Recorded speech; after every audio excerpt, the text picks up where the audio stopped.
Buffering. All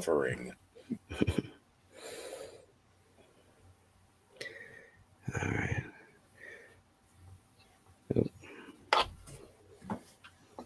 To make sure it comes up here. I think popped up on my side said the show was live. Yeah. Just want to make sure we got it rolling. Yep. All right. I see us. We are going.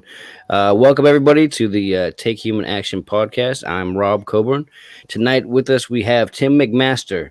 We'll have Jacob join us a little bit later. But until then, Tim, I want you to introduce yourself. Tell them where you're from and what you're doing right now. Yeah, no problem. So my name is McMaster. I am a IT professional / goat farmer / former pro wrestler / former metal drummer running for auditor of Conewago Township this year. Ran for state senate and PA District 48 this past year. And the special election that was just in May on primary day, one of 4 libertarians on the ballot this past special election for the primary. So that was exciting. But I'm running for the same seat again next year in the general election as well. Right on. So not a whole lot more to me than that. Father, husband, grandfather, cat fisherman. Right on. Not a lot of much else. Why don't you tell us, how did you get started in the Libertarian Party? So my first experience with libertarianism was at a stand that the LP had at the York Fair in 1992 or 91. I was a senior. I was hooking out of school, and we were all farting around. We were seniors in high school, so we were smoking a little doobage on the way there, as high school kids are wanted to do. Say no to drugs, kids. Unless you're a consenting adult, then I don't care. And we just kind of bumped into the LP stand, and we started talking to them, and they were about property rights and just leaving people alone and legalizing, even at that point, legalizing marijuana and legalizing recreational drugs and essentially getting the government out of your lives. And to that point, I'd been raised by a pretty Republican leaning family. Like, we didn't talk politics a lot, but you could tell they were leaning Republican. So, and this was also coming off of George H.W. and the Iraq War. I don't think it had actually started yet at that point, but there were rumblings of it because the fair is in at that point. I think it was in September. So it was, and I think that war started that war would have started in January of 91. So this would have been after that started. So yeah, so they were very anti-war, and it just. It really appealed to me. When I turned 18, I immediately registered to vote as a libertarian. And except for a few probably weeks in, I think, 2008, around the time of the Republican primary, where I switched to be a Republican just so I could vote for Ron Paul because he was still on the ballot on the PA primary, even though he actually dropped out of the race. Apart from those couple of weeks, I've been a libertarian ever since. Yeah, so you were a Ron Paul guy. I was actually probably around before Ron Paul. Yeah. I remember voting for Harry Brown and Joe Jorgensen in '96. Yeah, I was gonna say Harry Brown was. I kind of predate some of the Ron Paul stuff. Like, I liked Ron Paul, and I enjoy a lot of what he said, and I agree with a lot of the things he said. But at the end of the day, what always bothered me about him was that he never fully pulled the trigger and went libertarian. Like he was a libertarian leaning something else. Yeah. Ron Paul, was always kind of a sticking point with me with Paul. We talk about him, but somebody we don't talk about that often was Harry Brown. Were you around during the Harry Brown times? I was. Yeah, I was really. I was still really young, still really like a political noob, political novice. So what I remember about Harry Brown was he's very anti-war, and I thought it was extremely cool that he picked a female vice president. Yeah. Because I remember the big deal that got made out of that, and this will show how old I am when Mondale picked Geraldine Ferrara. And I remember thinking, like, that's like totally cool that like there'd be a male president, a female vice president, and then hopefully a female president after that. And this was in the 90s, when that sort of thing wasn't it wasn't really discussed too much in the mainstream. So like that really appealed to me as well. Yeah, very good. Right on. So you're running again here for auditor. Is this part of that? I'm sorry. You're running for auditor here. I know you ran for a special election last time. Why don't you tell everybody about your experience during the special election? Because we got a lot of people here that are new to the candidate thing. The special election was, sorry, I didn't mean to cut you off. No, you're good. Yeah, we'd like Special to. election was, I was just really, I'm really excited about the election. It was really cool. Yeah. Like, it was a huge learning experience. Like, the learning curve was so steep. Yeah. Like, I jumped in, like, I was originally going to run as Conewaga Township's township supervisor, which Conewaga Township, there's maybe 6,000 people in the entirety of the township. Probably not even that many. So I was just going to run for township supervisor because I thought, like, it's something nice and local. It'd be a contested race. It'd be super cool to have a libertarian on it. And then with the passing of Senator Dave Arnold, the state party reached out to me, my county affiliate reached out to me, and some other folks reached out to me and were like, hey, that's your district. You've already got a campaign in place. You've got a treasurer, you got a bank account, you got a website, you got all this stuff already set up. Edit a little HTML code. Now you can run for state senate. And I'm like, okay. One of the benefits of that was that this was right around the time the Lebanon County affiliate was forming. So I got to kind of help them with their growth because the district that I run in, I don't know if you've ever seen a picture of it, but it's one of the three worst gerrymandered districts in Pennsylvania. So it's all in Lebanon County. It's 4 townships and a couple of little municipalities in Dauphin County, like the southern edge of Dauphin County, and then like the eastern edge of York County. Yeah. Basically, it's all of Lebanon County, and then just enough of the other stuff that they could get to a big block of Republican voters in Springetts Ferry Township, York County. So that's what my district looked like. It just so happens that Conewaga Township connects to Springetts Ferry Township. Yeah. So I was in for that. So I was going over to Lebanon a lot and meeting the folks in the Lebanon affiliate. So they had just formed or were just talking about forming and becoming an actual affiliate. And this was January, February of this year. So I got to help them with their growth. And they are kicking all sorts of tail over there in Lebanon. They're just getting a board vote now, which honestly, since their first inceptive official meeting as an affiliate was in March. So from March to August, they got enough registered dues-paying legitimate libertarians signed up, and that now they have a board vote on the state. Like, that's phenomenal. Like, that's amazing growth. They've got 4 candidates running, 4. Pretty sure it's 4 candidates running in Lebanon as libertarians. I had too many L's. So I can't say enough good things about the Lebanon affiliate and those people. Like the work that they do is just unparalleled. Like, it inspires me to work harder. I have a full-time job, a goat farm, and I'm running for this office, that office, doing stuff with the state party, the local affiliate, and I look at them as an inspiration to how much they work. Well, hey, can't complain about a new affiliate taking the initiative to get up and going out there. Absolutely. We got here in the West. I've been working with Sam Robb, putting new affiliates together. I think we had 3 or 4 new affiliates coming up. Fantastic. Just since the convention, which I couldn't be happier about. But what would you say? Some advice to some of these people starting up affiliate who want to start or who are just starting about how they can go out and reach people in their counties. So the biggest thing is talking to people. That's what I've seen, especially here in York and in Lebanon, is we got hooked up with Lebanon and Lancaster, and we've been doing a lot of like neighborhood trash pickups, which is not glamorous, it's not sexy, but it works. People see a bunch of libertarians going out and doing the volunteer work, doing the stuff that if government fails, there's a group of people that are still going to go and we're going to do it. Yeah. We've all got kind of maybe not matching, but similar enough shirts that we all kind of look like. It's not a uniform, but it's kind of close. You know what I mean? It's like practice squad uniforms. And they stop and they thank us. They're like, hey, why are you guys doing this? And we're like, oh, because we're libertarians and it needed done. Well, who's paying you? That's a good. You know what? That's a pretty good sale for the end of a state action. Is it needed done? We're out here just doing it. Yeah, I like that. Yeah, just doing it because it needs done. And I think that's it. If I could say anything directly to people that are starting new affiliates, and apparently now I'm the chair of the affiliate support committee, so that's another thing on my plate.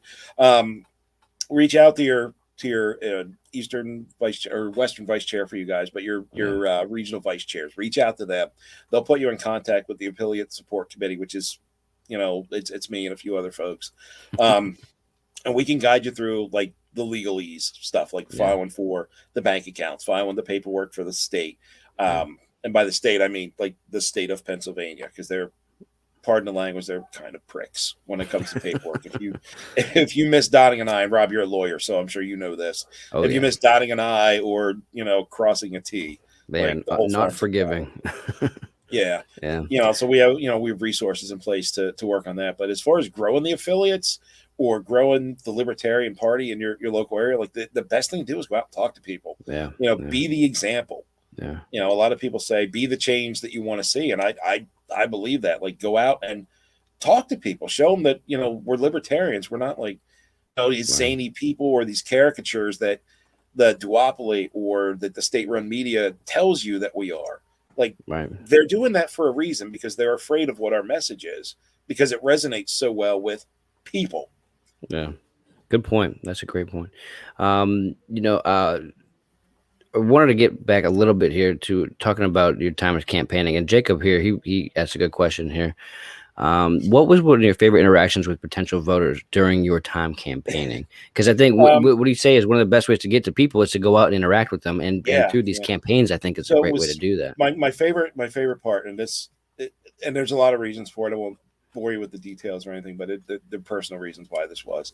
It was one of the first days that myself and my campaign manager, Christine, and Nicole Schultz, who's running for lieutenant governor. Yeah. We went over to Lebanon just to kind of look around. Like, I played some shows in Lebanon when I was a younger man playing in metal bands, but I'd never really been there during the day. So I wanted to get out and like meet people, talk to people, see what Lebanon was all about. And it just so happened we helped this very nice seasoned citizen. I don't want to call her elderly because she actually yelled at me for that. But this seasoned citizen, we helped her cross the street. She had a walker, and the lights in Lebanon are pretty quick, so we helped her across the street. And I ended up walking her all the way back to her like her assisted living facility, which is like 6 blocks. Just talking to her about stuff. Like, she was like, "Oh, were you running for something?" I'm like, "Yeah, but where were you at? Were you down at the market?" "Oh yeah, I was down at the market." "Excellent. What'd you buy?" Just conversations, because a lot of times the seasoned or senior citizens, they don't get a whole lot of folks that will talk to them just as people. Yeah. And that's because of some personal experience that I had. That's something I always try to do. Like, and you can always learn so much from your elders. Like, it's ridiculous. Hi, Jacob. Hey, Jacob. Tim. Yeah, we got Jacob in with a brand new microphone, I see. Yes. Oh, man, Sorry, my 2 oldest went down quick, and then my youngest, because kids have like a sixth sense about them, like could tell that I was in a bit of a rush, so he decided to just sit and stare at me the entire time until my wife got home. They know. They know. That's a fancy new mic you got there, Jacob. Yeah. This is the legendary Shure SMB7 or SM7B. Whatever. I like that. I'm a little dyslexic, but it's a good mic. I got to hear the beginning of your answer, Tim, but I didn't hear the end of your answer. But what was your favorite?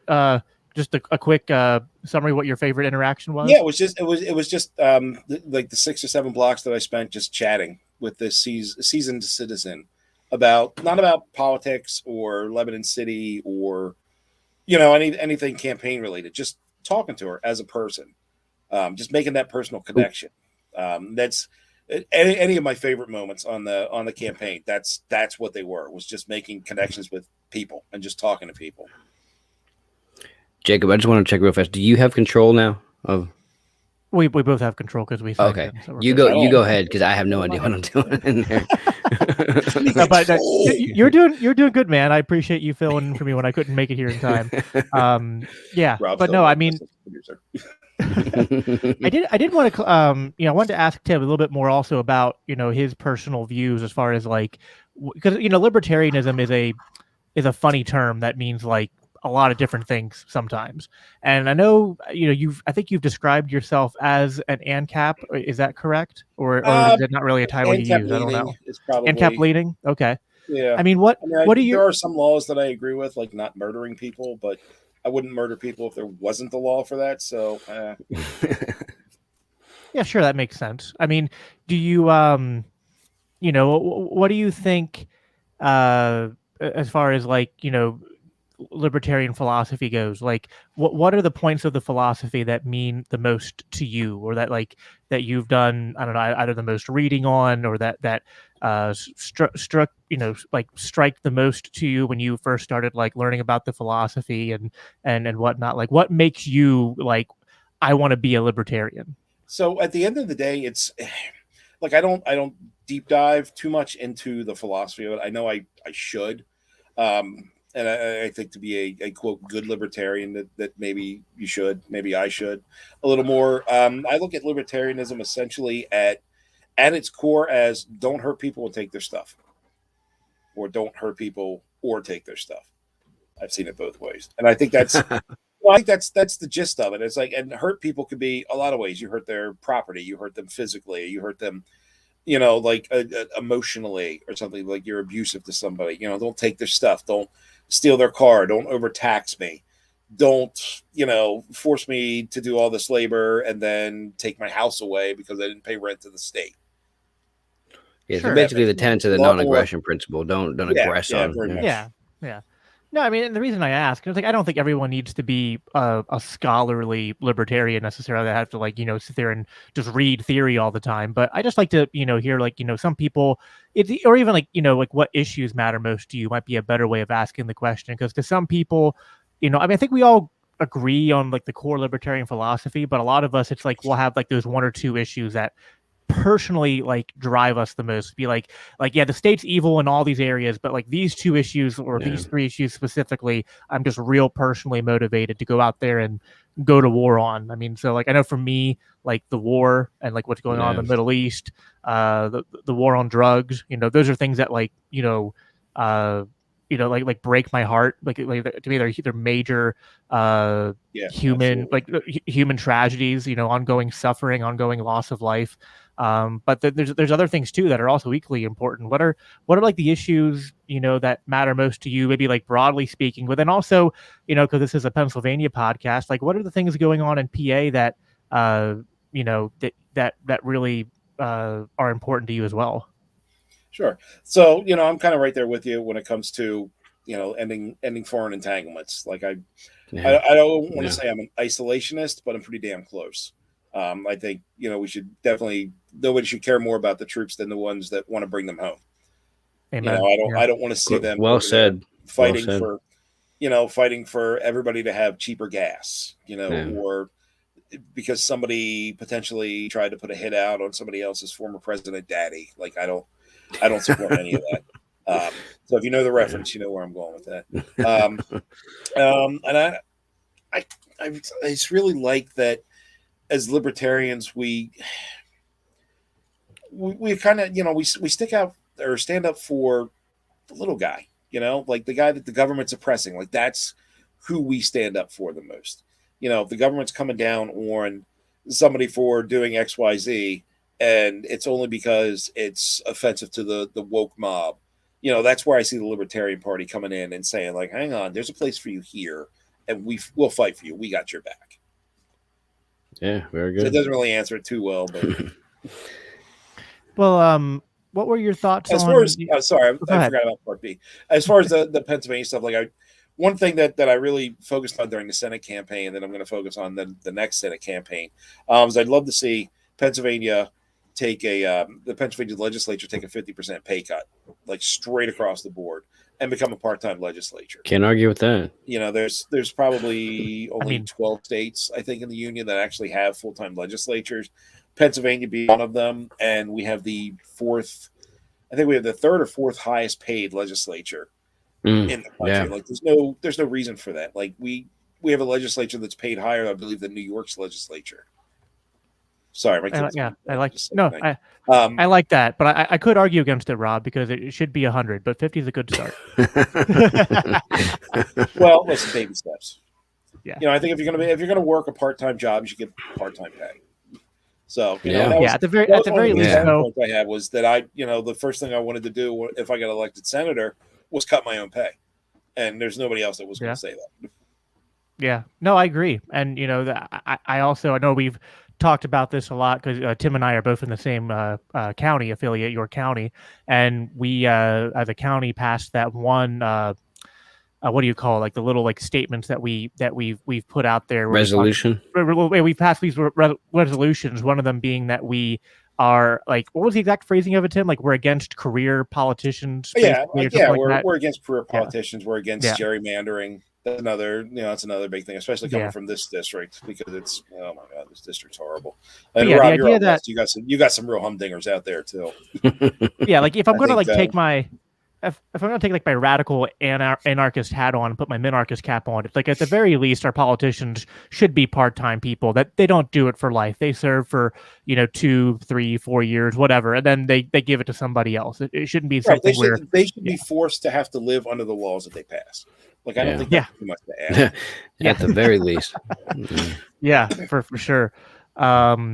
What were your thoughts during the lockdowns of 2020, and what was going on there? Because I know that was I thought it was BS. Quite frankly, I mean, without getting too like conspiratorial or anything, I mean, it was COVID is real. Like we can all agree that it's a thing. I've had exists. it. If you have comorbidities, you're elderly, you smoke, you're fat.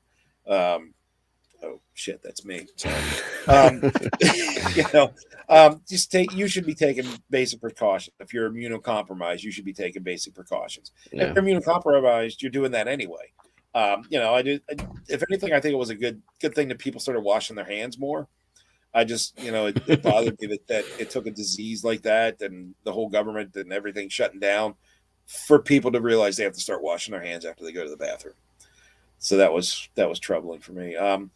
But as far as like actual impact, didn't do much for me. My job just shifted from driving 40 minutes to get to the office to starting work 40 minutes early because I'm working in the back bedroom now. I didn't really do too much off the farm anyway, so it didn't really impact us all that much, except for when they started shutting the kids' schools down. That was kind of a pisser because we only had limited bandwidth because it's Comcast and they're a monopoly. But apart from that, like we weren't really impacted by it that much. I know a lot of other people were impacted far greater than we were, so we were very lucky that we got to keep working and we could keep working. Hey, thanks, Kareem. But I realized that there was other people that were forced out of it, and they were forced out of it because the government overreacted. They looked at a disease with a 99.005% survivability rate, and they shut down the entire economy. They shut down the country for it. I mean, hell, they shut down most of the world for it. It just didn't make any sense to me.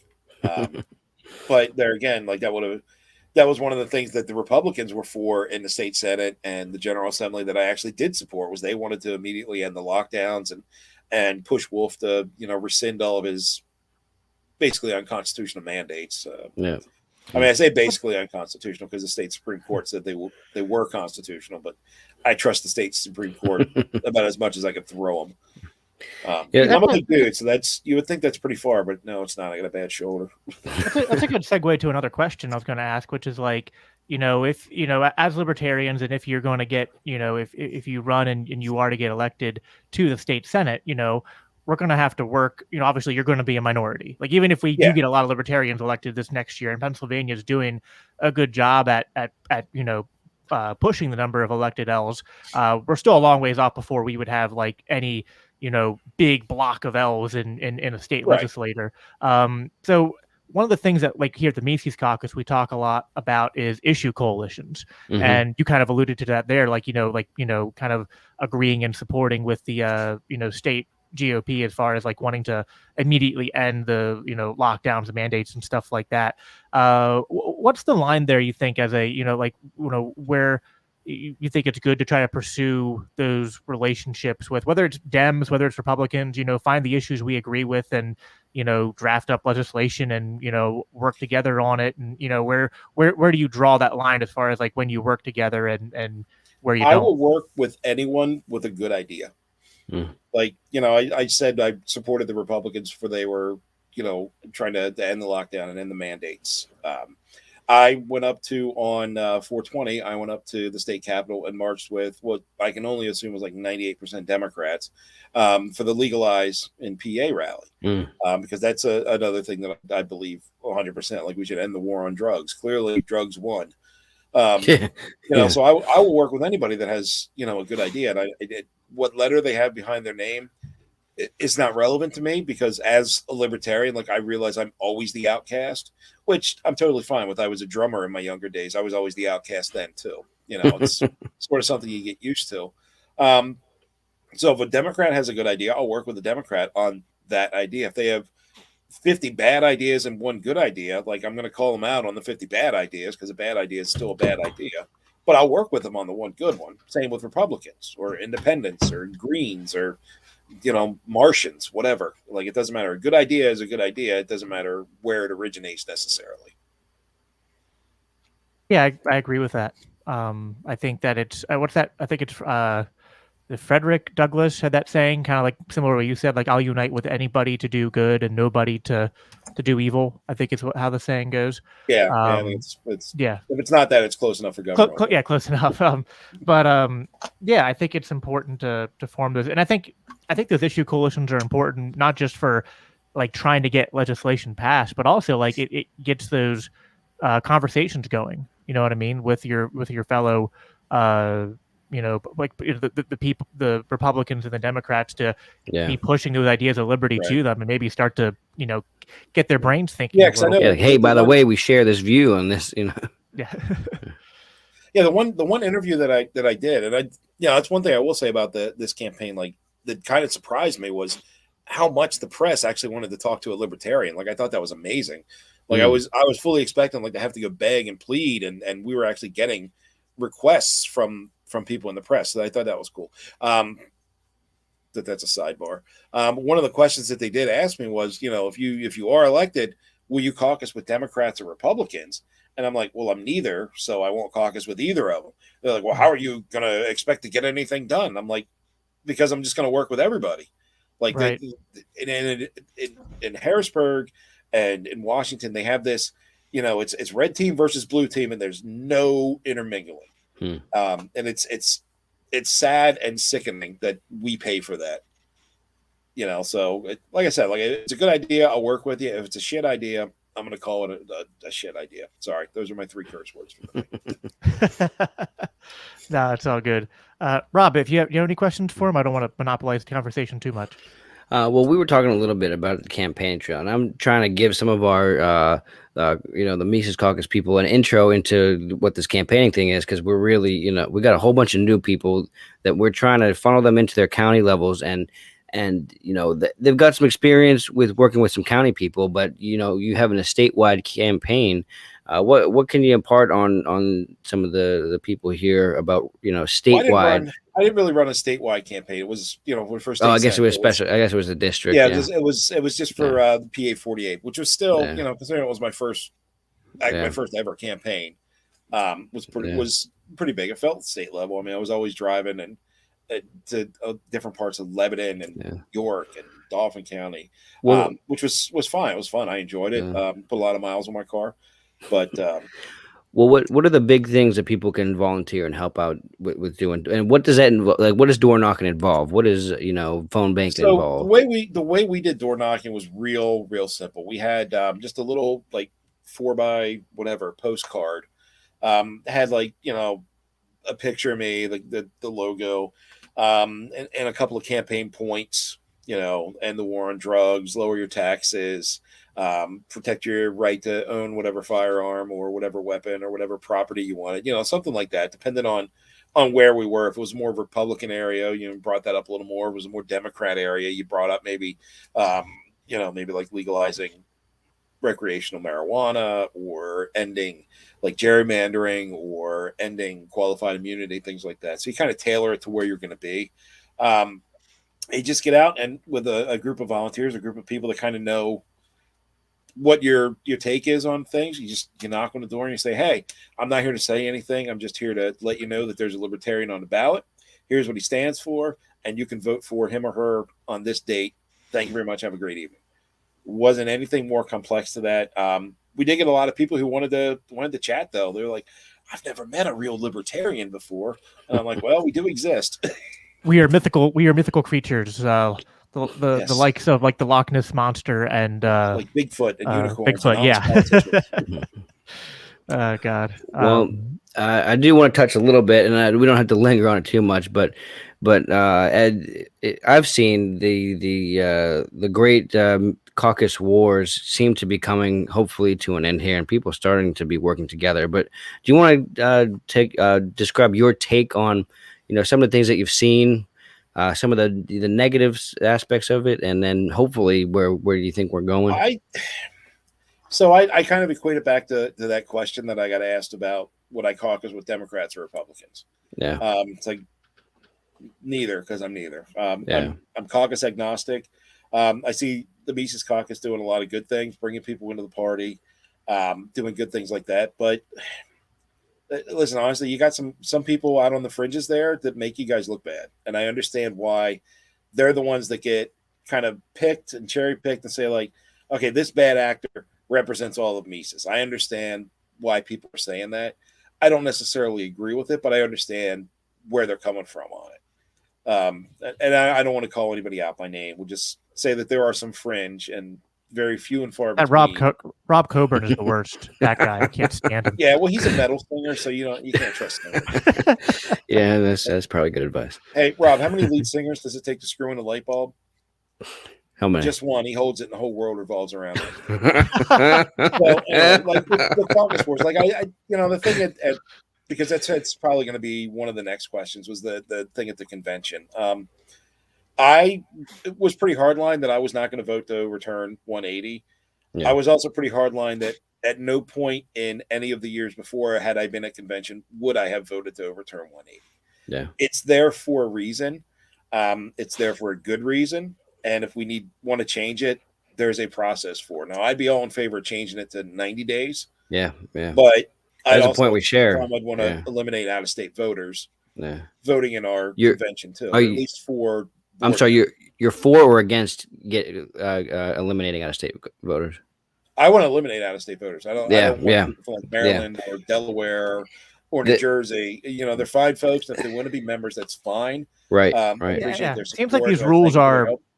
It seems like these rules were there from like an antiquated era when the LP was so small it didn't matter, and people like attended all the different state conventions in their area. But now we've grown large enough and we're getting more attention that I think it is time to implement these changes, because like we don't want states telling other states what to do. I think, and I think a seasoning requirement is important.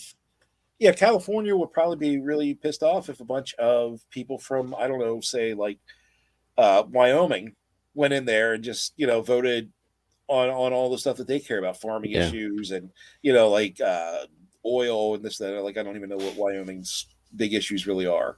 Yeah. Focusing on PA here. But you know what I mean? Like it just, I don't know. It's kind of, it would be kind of like a bunch of Democrats voting in a Republican primary. Right. They could theoretically vote to swing it, just to throw it, so that the party would take a dive.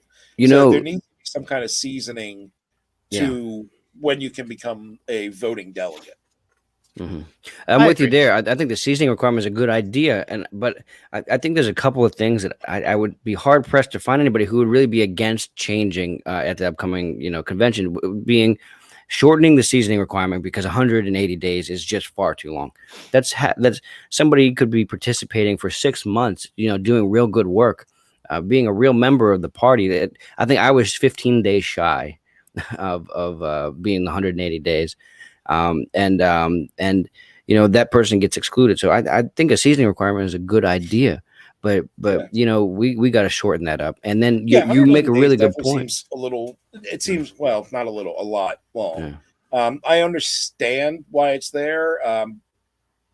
The requirement itself, I think it could be, I don't want to say perfected, because nothing's really ever perfect, but it can be fixed. It can be tweaked to something a little better. Like I personally, I think 90 days is fine. And I think we got to get rid of that. We have to get rid of the ability to waive it. If it's there, it's there. If it's not, it's not. You know what I mean? But we could have saved ourselves a lot of trouble if we didn't have a Yeah, waivable seasoning requirement. So I yeah. think let's set it to something reasonable. And was that me? Oh, sorry, that was me. Let's set it to something reasonable, and let's just stick it, and let's have it be what it is. Let it do its job and be Right. a And seasoning I requirement. do understand why there was a like an ability to waive it because we were so Yeah. small. You Yeah. know, 15 years ago, 20 years ago, we were such a Right. small party Yeah. that, you know, if we could get anybody, it would be, you know, like, oh, we got 14 people now. Woo-ha. You know, it's to the point now where it's just like, I don't think we need to waive that. I think if we can just agree on like, you know, 90 days or whatever, you know, like just throwing 90 days out because it's half. Yeah. We can come up with something, put it in the bylaws, remove the ability to waive it, Yeah. and we just go about our day and just be a party.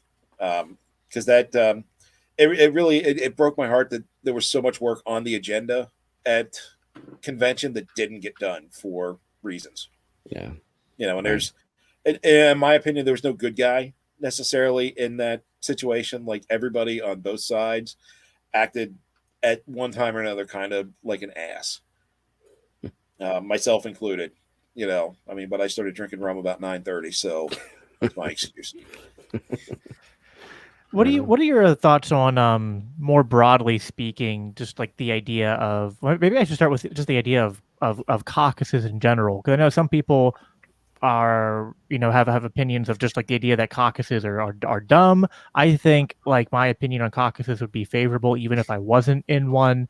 But what do you think like the idea of caucuses in the Libertarian Party, just the idea of it and like what they should be if they do exist? So I'm a caucus agnostic, apart from the pro wrestling caucus, which really is just a way to share John Cena memes. But I don't really support the caucus system in the Libertarian Party. I think it's too much of a throwback to Democrats and Republicans. It's too much. It's too much related to the old party politics and the old party system.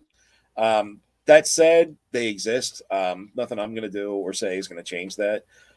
Where I tend to have a little bit of an issue with it, and Jacob, and you and I have talked about this before, is that there are folks who are caucus first, party second. That rubs me the wrong way in a lot of ways because you can't have divided loyalties. You know, it'd be like if I said like, well, I'm a father first, but a husband second. So if my kids want something, you know, the hell with my wife, I won't do it, or vice versa. You know, like you have to be something first. And I realize that's a pretty extreme example and probably not the best one, but it's the best I can come up with off the top of my head. I don't prep for these things. You know, I take Yeah. a No, couple of notes. I wanted because I was going to ask you what your opinion of the Macy's caucus was too, but I wanted to just start because I know there's a lot of different opinions on it, just on the idea of caucuses, and some people have your opinion. My perspective, which I'll share first, just to get. I want to hear your thoughts on it. To me, I don't think they have to be like you don't have to be divided loyalties so much as I think it should be a healthy division of labor. I think that I was actually sad when the Pragmatist caucus dissolved because I was like, to me, like the kind of work that they were supposed to do, I think is something that's kind of needed in the party, and I think what the Mises caucus brings to the table is something that's needed in the party. I think the Radical caucus serves an important role in the party. To me, it's kind of like my thought is, I don't think it should or necessarily harkens back to like political tribalism. I think it kind of pushes more on the idea of decentralization, which is like, yeah, we're all under the banner of libertarian, but we shouldn't act like that's, we're all, it's not, I don't know, like, yeah, we have the different state and county affiliates, but at the same time, like we all also have different backgrounds, different focuses. And I think the caucuses can be a good way to like divide people up into camps where it's like, okay, these people all kind of like work together on these goals, this kind of messaging, and etc. Can be, and they can be like issue specific, whether it's economics or social issues or what have you. For a time, I actually considered starting a Libertarian Party Farmers Caucus. I think that's something that would be super super to have, because I know a lot of farmers, and they may be registered as Democrats or Republicans, but they're libertarians. Yeah. So if we could do something farmer related to kind of pull them in, that would be awesome. But I can do that without forming a caucus. I know a group of people in Erie who'd be interested in that, but yeah, like I could do that. I could put that together without it being a caucus. Like what I fear most about caucuses, and it is a legitimate fear, is that we get more of what we saw at the convention, where it's just everybody is digging their heels in, right or wrong. They're going to stick to what they were told, what they believe, or what they want to say. And no amount of convincing or rational thought is going to convince them other way. And that's specifically on both sides. Like, it's not, Mises folks did X and non-Mises folks did, were blameless. Like, they were assholes on both sides. And I sat right up front by one of the microphones, so I got to hear all of it. Unfortunately, that's why I started drinking rum so early. Yeah, and I don't want to focus too much on the convention, but yeah, the division is what bothers me the most. It's when you start saying like, well, I'm XYZ caucus, but I'm a libertarian. It's like, well, no, I'm a libertarian and I work with XYZ group. Like I don't like, that's just my opinion on it. Like, it rightly or wrongly. I don't, and you got to understand, it's coming from a position where I don't really like caucuses too much, because I think they do divide us too much at a time where we're experiencing so much growth that if we were all collectively together working for the same goals, even if we're going about it in different ways, the party would grow a lot faster, a lot stronger, and a lot healthier. Well, one little point of pushback, and then I'll let you say what you want to say, Rob, that I might say to that is that we are growing, and I want to be careful here. I'm not saying that all of the growth is because of the Mises Caucus, but I think it's fair to say a good portion of that growth. I don't want to put a percentage, who knows, but a good percentage comes from membership. Yeah, from the Mises Caucus, and I'm not sure that without it, that the numbers would be exactly the same. I'm sure there would be a little bit of, again, I'm not saying there's no other libertarians doing good work and the party wouldn't be growing without us at all. But I think we're bringing we're coming along and we're all pushing this train together, and one of us drops off, and like, I didn't join the party until I got involved in the Mises Caucus. It was the Mises Caucus that the people in it that first reached out to me, that convinced me on because I'm an ANCAP. To me, like, politics are kind of an anathema to me. Like, it's just something I don't like. But the Mises Caucus, represented, and also like a lot of libertarians, like myself, just weren't really happy with the party over the past decade or so. And then it helped for me to see the Mises Caucus and see a lot of people that had my same thoughts. And it's like, well, let's, instead of just bitching on the sideline, let's get involved and try to make it better, make it more successful, make it something that actually represents the values of liberty, and that is effective, not just like a laughing stock of the other two parties. Right. And I see it, and I appreciate that. Personally, I just think it can be done without putting a caucus brand on it. Yeah, that's just me, though.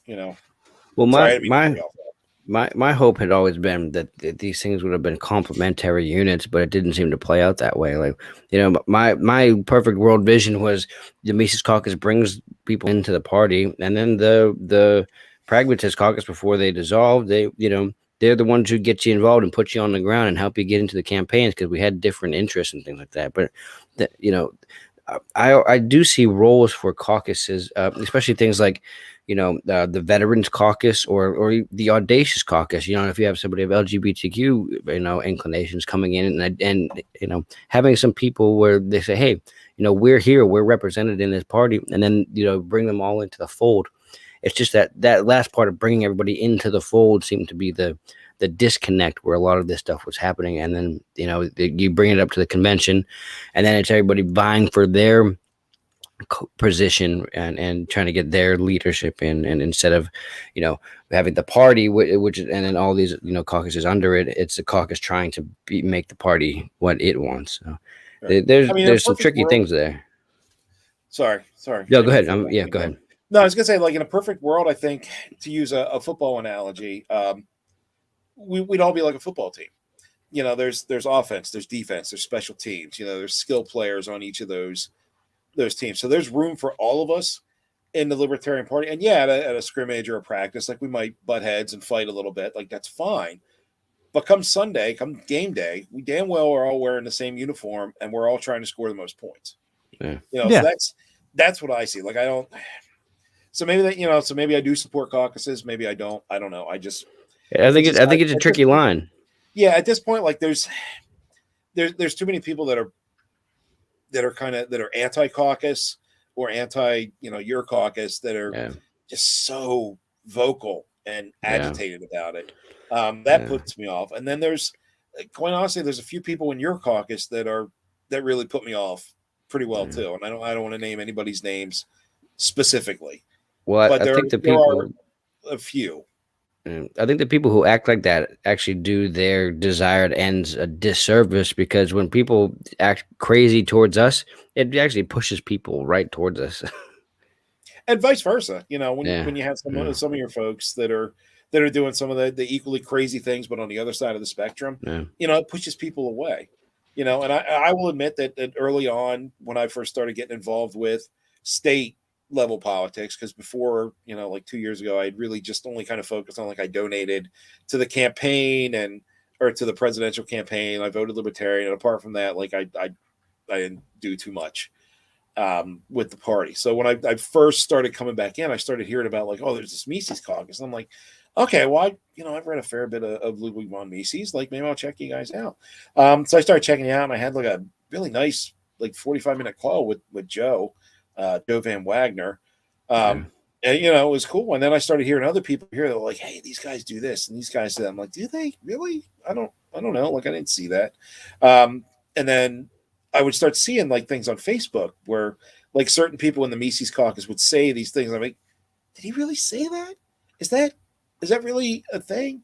So it kind of pushed me away from you guys a little bit. Like, and then in talking to Gus, our county affiliate, chair, he started to really kind of say, like, hey, if it's on Facebook, it's not real life.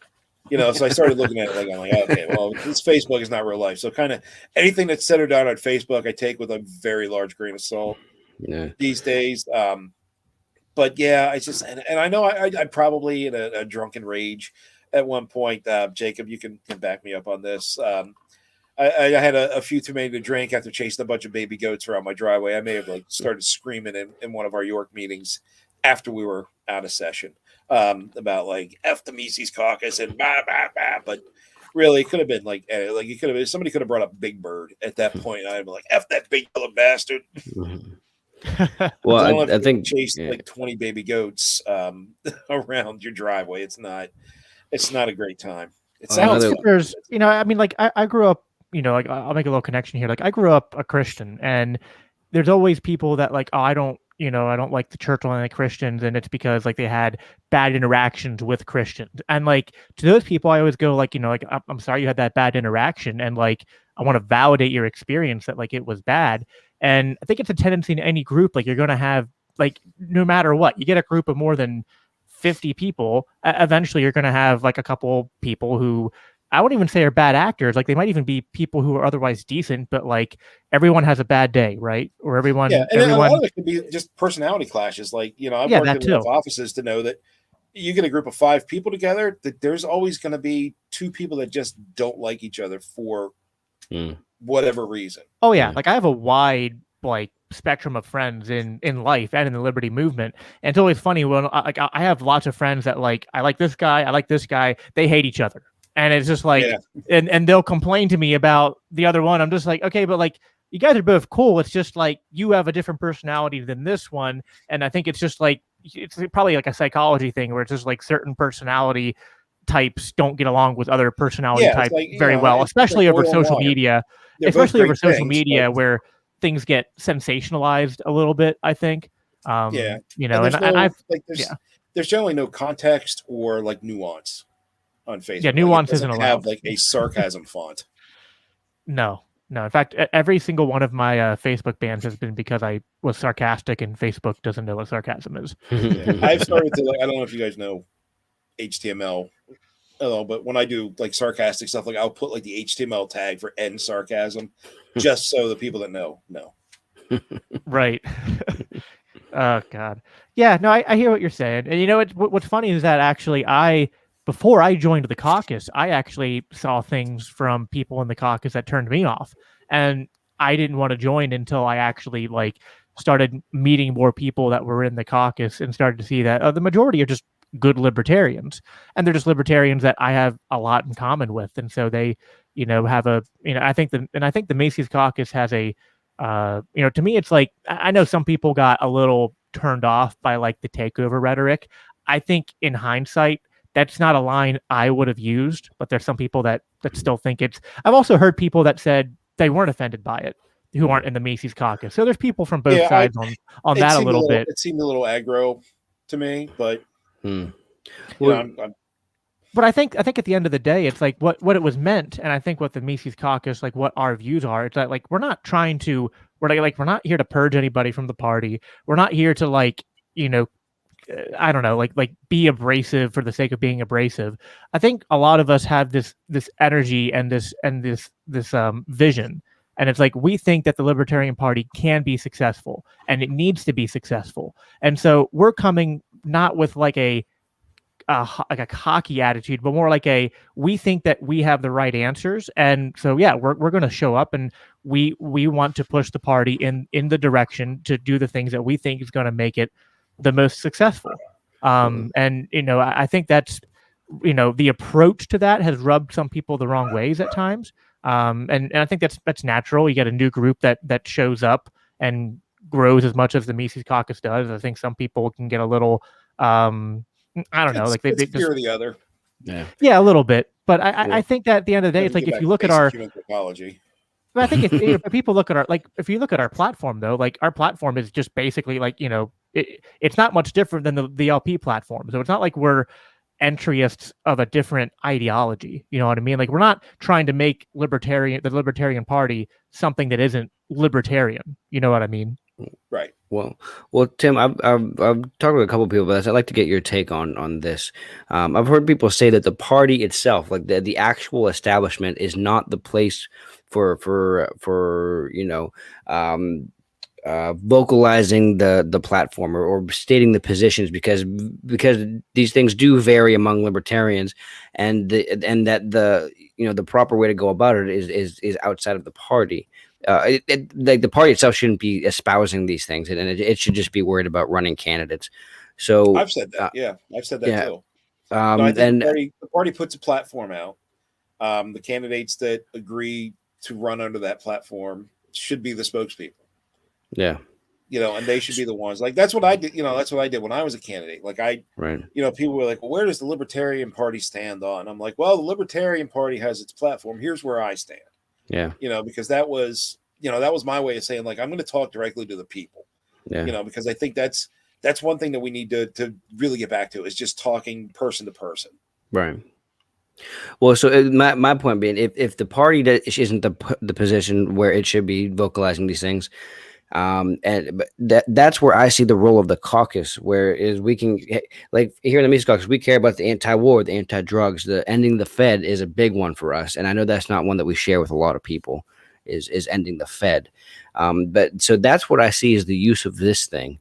Is here's where if the party is not going to take the position because it doesn't want to ostracize people of different views, here is where we can say, hey, we're the libertarians that are interested in seeing the ending the Fed, and we can get together and we can figure out how to run our help each other with our messaging, and here's how you get anti-Fed candidates or how do you do that whole thing. That's what I see the role of the caucus. And I mean, like I said, like I personally am caucus agnostic, and I try to stay out of that. Yeah. But it's not because I don't think that some caucuses do good work.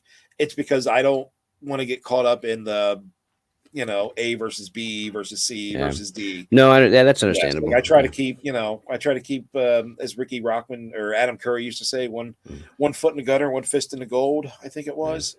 So I try to stay with everybody, but not with everybody, if that makes sense. And I think what's important is that we can have this kind of conversation and do it, civilly and from a place of good faith, and we're all friends. And I think that we need people like I don't want everybody to join the Mises caucus.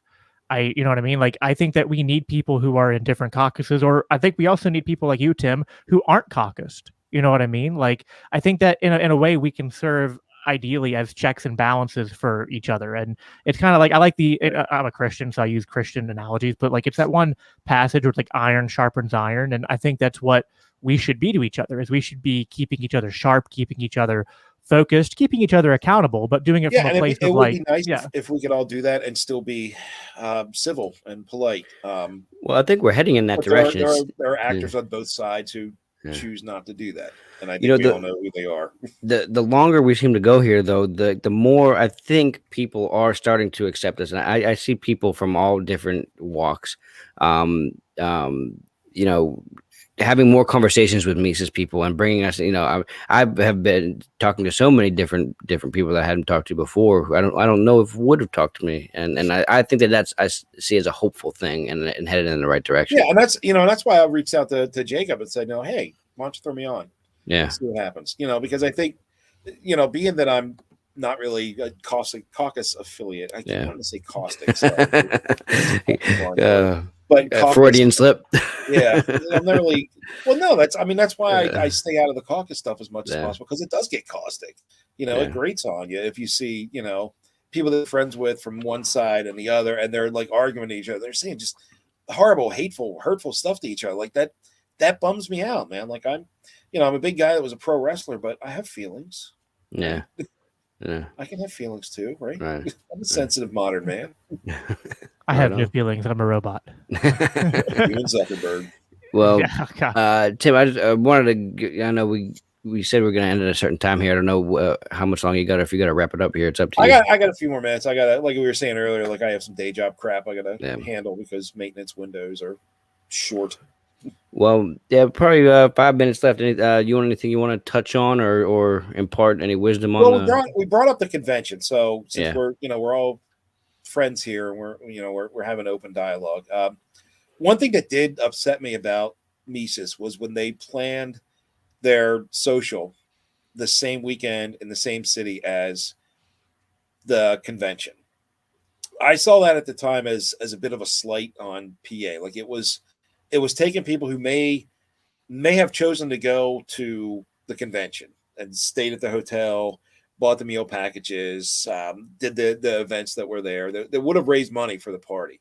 And the Mises caucus, to me, from an outsider looking at it, they took that group of people and said, no, we're going to do our thing over here, and then we're going to come back in and vote, and then we're going to do more of our thing over here. So that bugged me a little. And I think that might have been when I was chasing the baby goats and pounding the rum, why I freaked out a little bit in one of the York meetings, which it happens. I'm human. But then I see you guys are doing another one during Liz Terwilliger's event next month. I'm going to Liz's event. I know that. Yeah, I don't know. Like I said, that's I don't follow too much of the caucus stuff. Just that's the first I've heard of another event. Yeah, there was it popped up as like a event I might be interested in. Actually, the reason we're doing an event was because a lot of our people, from my perspective, just like they weren't going out there. There are actually some, so it's like, I think that we can talk about these are two separate things. I think I don't necessarily think they're related. I mean, the problem is like PA is a huge state, and it's not always easy to get people to travel from, to convince somebody to be like, hey, drive 5 hours across the state to go do something. Right. It can be a tough so the reason why I brought that up was because it's a timing thing, and as being as somebody who's not in Mises caucus, not in any caucus except the Libertarian Party Pro Wrestling Caucus, who support the I look at that from the outside, and it looks. And I'm not saying that it is, but I'm saying that it looks, from an outsider, it looks a little nefarious. Yeah. Well, I can tell you. So I want to throw that out to you guys because I trust you guys. Like I'm not trying to say this like you guys are. Well, there was definitely this is the appearance thing that I was talking about earlier. I can comment on the convention one because please. it was side by side with them as it was happening. So for the convention, we had offered and submitted a number of speakers who we were going to pay their transportation, lodging, and everything, and offered them to the LPPA as speakers, and they were rejected. So because of that, if you know. We offered you guys just straight up didn't want our speakers. So then because of that is what motivated the decision to hold the separate event, which I think these speakers are the ones that drew our similar minded people here, and without them, I don't think that they would have been motivated to come. I am not familiar with an event after the LPPA meeting coming up, so I'm not going to speak to that because my understanding was I'm going to Liz Terwilliger's event after the so am I. I just like I said, like it's probably because it's Facebook, so because I said I was going to Liz's event and it's in a certain zip code. If this thing popped up, I think I saw that it popped up as an event you may be interested. You know how Facebook does with their and like my thing is like, isn't competition, part of libertarianism? And like, to me, it's like, if we have an event and it's, around the same time as a libertarian event, and the concern or the complaint being levied is that like our event is drawing people away from the party thing. It's like, well, if our speakers or the people that like the things that we're doing are drawing people away, then my thing would be like, well, maybe in the future, our ideas should be considered more. If they're attracting a large number of people, I don't think that's a bad thing. You know what I mean? So as I said, this is me as an outsider looking in, like without hearing the backstory from Rob or the backstory or the analogy of straight competition, which I do love competition. Yeah. I mean, like what happened with the convention thing is that there was like a 30,000 foot view looking in as an outsider. Well, I think that Tim does have a point there of the appearances, and if you're not inside of this thing, what it could look like. Yeah, well, it goes both ways, though. I mean, there's been times where I've seen things from an outsider of the LPPA leadership, and it looks like some, less than kosher stuff is going on. You know what I mean? If it's so I feel like the problem is people aren't talking. I think Yes. People aren't talking. That's the problem. Yeah, but the problem is people are not talking. That's why I wanted to come on here so that we can talk. Yeah, Tim, I've extended my hand to talk to so many people, and if anybody wants to talk, please reach out. I'd love to. I think a little bit of understanding could go a long way with a lot of these things that we're dealing with right now. And if we just talk to each other, I think honestly, all the heated whatever that happened at the convention, I think a lot of that can be boiled down to the fact that we were all in lockdown for so damn long. And then we finally got together and we were passionate about something. We believed in something and we didn't know how to act. We forgot how to be humans. That's the biggest casualty of all this COVID BS was we all forgot how to be human to each other. That's fair. Yeah. I think very good. Tim, do you have anything you want to plug before we sign off here? Like, website or social media stuff? Campaign. You can still donate to Tim, the number 4pa.com/donate. That will go directly towards my 2022 Senate campaign run. I think that's the only thing I'm really plugging right now. The auditor run is going to be, it's going to be pretty easy. It's a Moulton maneuver. So I'm on the ballot, but I also have pretty strong support. Very good. Locally here, good name recognition because I did run a Senate campaign earlier this year, so people saw the signs already. So, but yeah, hopefully you will have the endorsement of the Constable of Dallastown for your state senate. I certainly hope so. I certainly hope so. All right. Well, thanks everybody who tuned in this evening. Make sure you donate to Tim, help him out. He's a good candidate. Thank you, Tim. And thanks for coming on. You guys Tim. Really appreciate it. I appreciate the opportunity to chat.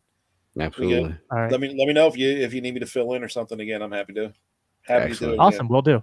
All right. Take care, guys. Have a good one. Bye.